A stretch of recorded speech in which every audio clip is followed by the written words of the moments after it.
Hi y'all! My name is Bailey Pretzer, and for my project I will delve into Southern American English dialect, its linguistic constructs, and how it has shaped an entire culture. I chose this topic because growing up until about age 11 or 12, I had a very strong South Texan accent. Although I forced myself to level my accent due to teasing, I can easily slip back into it, usually without even realizing it. I hope you'll enjoy what I have discovered about Southern American English and gain a better understanding of the dialect that has shaped a large aspect of the American culture. From where did Southern American English come? Southern American English developed from the dialect of the British immigrants from southern and southwestern England. Called Royalists or Cavaliers, they fled with their indentured servants at the start of the English Civil War during Charles I's reign. Meant to be an insult, Cavaliers was the term given to the staunchest and wealthiest supporters of Charles I.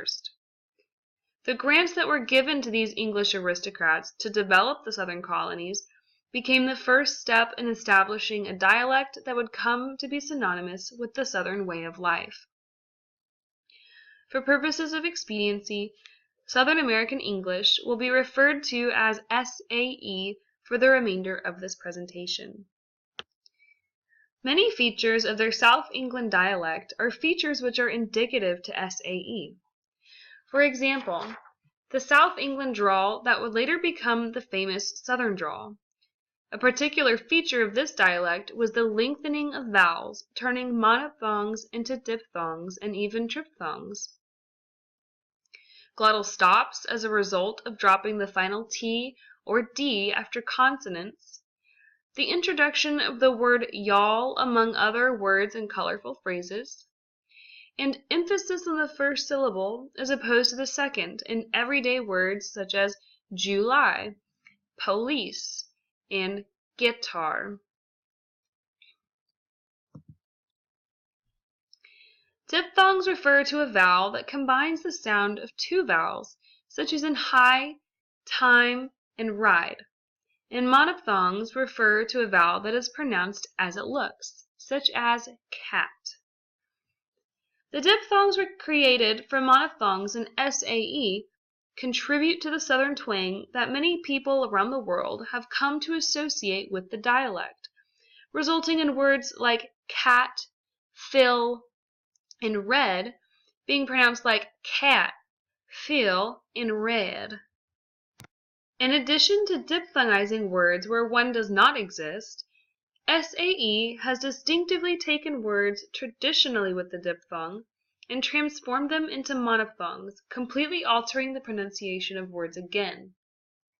In the words such as time, ride, and high, they would be pronounced such as time, ride, and high.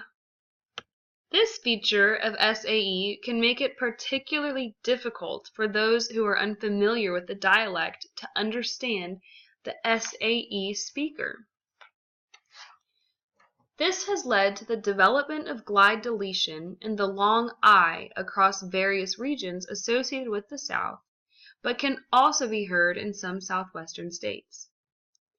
If you listen closely in this clip from the film Steel Magnolias, you can hear many of these features of SAE in the words like simple, I, and like. Louisa, there's someone I'd like you to meet. That looks like an autopsy. Now, this is Jackson's Aunt Fern Coffin from Alexandria. She made the cake. You did this. Guilty. It's very simple, really. It just takes patience. You only do armadillos? No, I can do anything except snakes. I don't have the counter space. Deletion or glottal stops in the Z to D variable rule.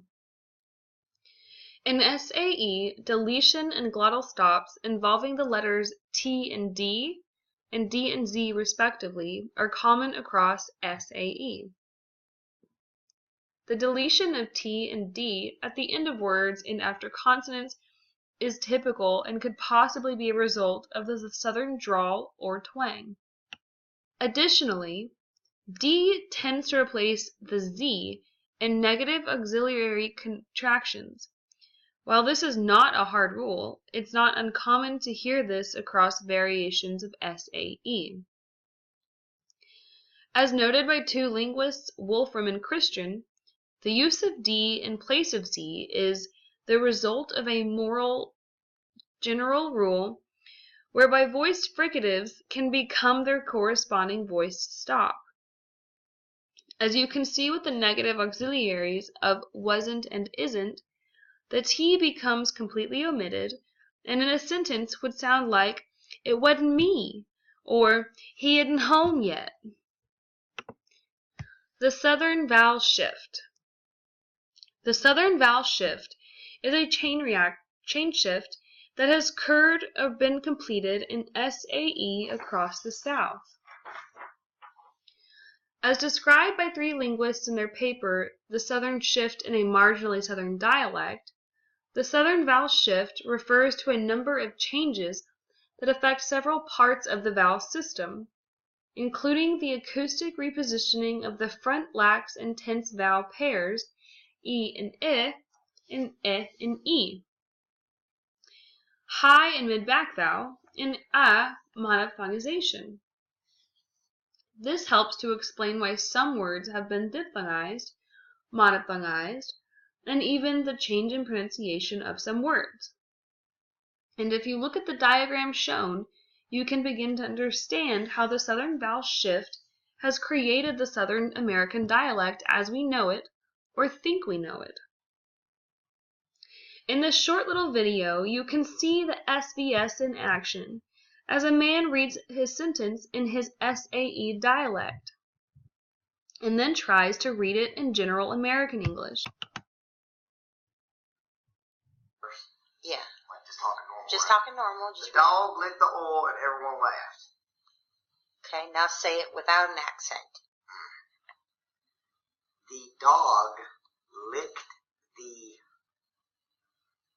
Oil. Not oil, it's oil. All Do over. right. The dog licked the oil and everyone laughed. Now say. His struggle was very similar to mine when I was leveling my own accent.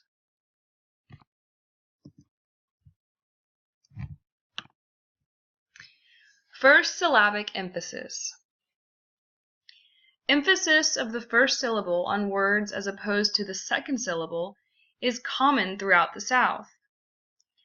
While the intensity varies from state to state, it affects nearly all words, and like the other features, affects pronunciation and can make it difficult for others to understand SAE speakers.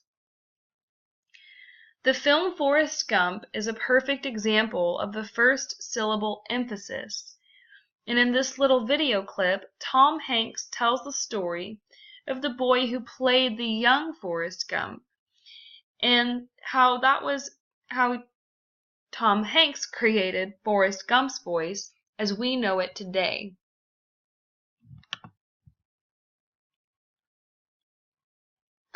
And so we started hanging out with him, and he was from Mississippi, deep in Mississippi, and he had this hard G at the end of his.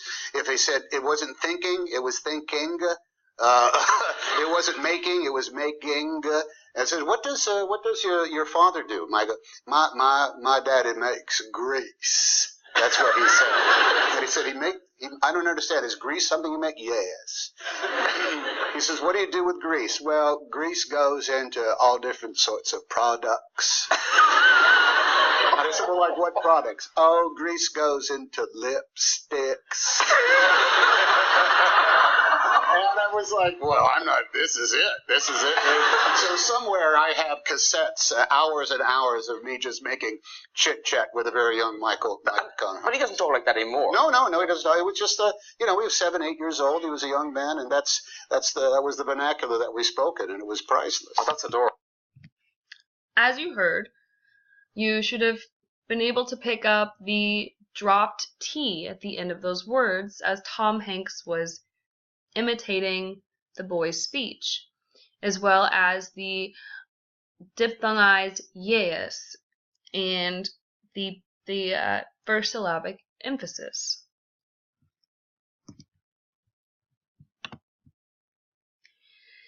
Development of a culture.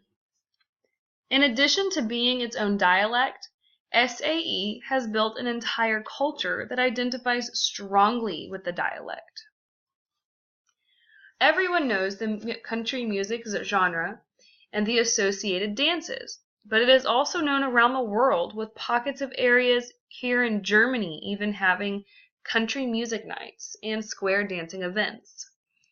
All of these aspects come together and bind SAE to the Southern culture, that in turn create a strong affinity for the things which are succinctly Southern and appreciation for it all.